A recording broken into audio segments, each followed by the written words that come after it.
नमस्कार दोस्तों, study centre के यूट्यूब चैनल पर आपका स्वागत है।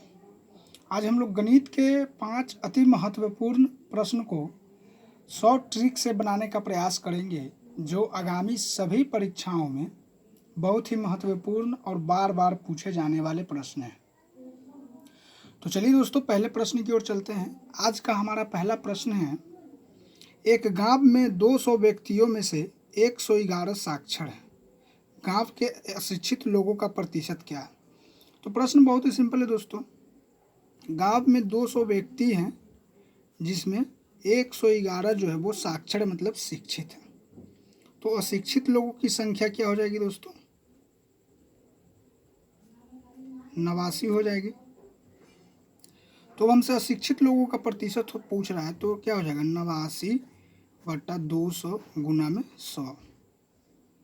2 शून्य से 2 शून्य कैंसिल हो जाएगा, बचेगा क्या? 89/2। तो ये क्या हो जाएगा? 2 चौके 8, 2 चौके 8 और 2 पचे 10, यानी 44.5% इसका राइट आंसर होगा। तो देखेंगे 44.5 किस ऑप्शन में है, तो ऑप्शन नंबर सी जो है वो सही हो जाएगा। तो मैं उम्मीद करता हूँ दोस्तों, यह प्रश्न आप लोगों को बहुत अच्छे तरीके से समझ में आ गया होगा। और यदि इस प्रकार के प्रश्न आपके किसी भी एग्जाम्स में पूछे जाते हैं, तो आप बहुत ही आसानी से सॉल्व कर सकते हैं। चलिए अगले प्रश्न की ओर चलते हैं। हमारा अगला प्रश्न है, काफ़ी महत्वपूर्ण प्रश्न है दोस्तों। 6 घंटे एक दिन का कितने प्रतिशत है? तो प्रश्न बहुत ही सिंपल है दोस्तों। हमसे पूछ रहा है कि 6 घंटे एक दिन का कितने प्रतिशत है। तो जैसा कि हम लोग जानते हैं, एक दिन में 24 घंटे होते हैं।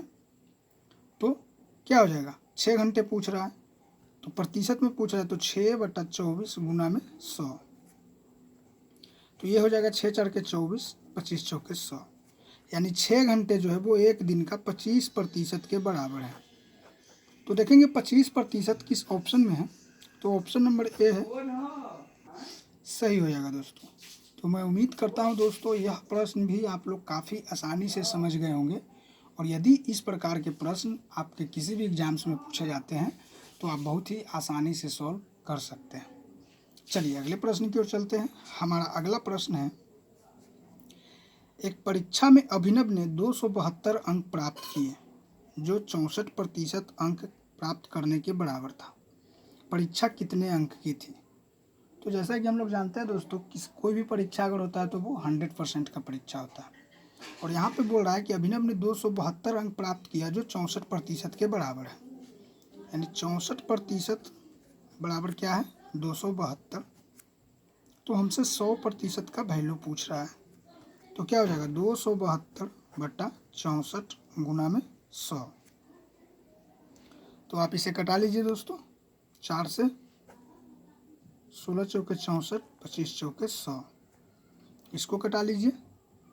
ये आपको कट जाएगा दोस्तों 16 से, 16 एकम 16 और 16 सत्ते 72 से, यानी 25 गुने 17 करेंगे, वही हमारा आंसर हो जाएगा। तो 25 गुने 17 करेंगे दोस्तों, तो क्या आएगा?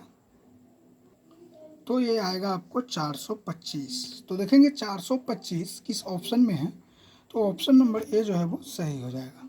तो मैं उम्मीद करता हूँ दोस्तों, यह प्रश्न भी आप लोग बहुत आसानी से समझ गए होंगे। और यदि इस प्रकार के प्रश्न आपके किसी भी एग्जाम्स में आते हैं, तो आप बहुत ही आसानी से सॉल्व कर सकते हैं। चलिए दोस्तों अगले प्रश्न की ओर चलते हैं। हमारा अगला प्रश्न है, जो काफ़ी महत्वपूर्ण है। एक परीक्षा में उत्तीर्ण होने के लिए प्राप्तांकों का प्रतिशत 42% होना चाहिए। यदि अधिकतम अंक 450 है, तो परीक्षा में उत्तीर्ण होने के लिए कितने अंक प्राप्त करना आवश्यक है? बहुत ही सिंपल प्रश्न है दोस्तों। कह रहा है कि किसी परीक्षा में पास होने के लिए हमको प्राप्तांक का 42% जरूरी है। तो पूछ रहा है कि कितने प्रतिशत का परीक्षा हुआ, कितने अंक का। तो बहुत सिंपल है दोस्तों। तो यहाँ पे देखिए दोस्तों, 100% का वैल्यू जो है वो 450 के बराबर है। हमसे 42% का पूछ रहा है, तो क्या हो जाएगा? 450/100 गुना में 42। 1 शून्य से 1 शून्य कैंसिल हो जाएगा। 5 9 45, 5 दूना को 10, 21 दूना को 42। 21 में 9 से गुना करेंगे दोस्तों, तो क्या आएगा? 189। तो देखेंगे 189 किस ऑप्शन में है, तो तो ऑप्शन नंबर डी जो है वो सही हो जाएगा। तो मैं उम्मीद करता हूँ दोस्तों यह प्रश्न भी आप लोग बहुत अच्छे तरीके से समझ गए होंगे, और यदि इस प्रकार के प्रश्न किसी भी एग्जाम्स में अगर पूछे जाते हैं तो आप बहुत ही आसानी से सॉल्व कर सकते हैं। चलिए दोस्तों, आज का आखिरी प्रश्न है और काफ़ी महत्वपूर्ण प्रश्न है। कक्षा 10 के छात्रों के लिए एक परीक्षा आयोजित की गई। 96% छात्र पास हुए और 50 असफल रहे। कितने छात्र उपस्थित हुए थे? तो दोस्तों बहुत ही सिंपल है,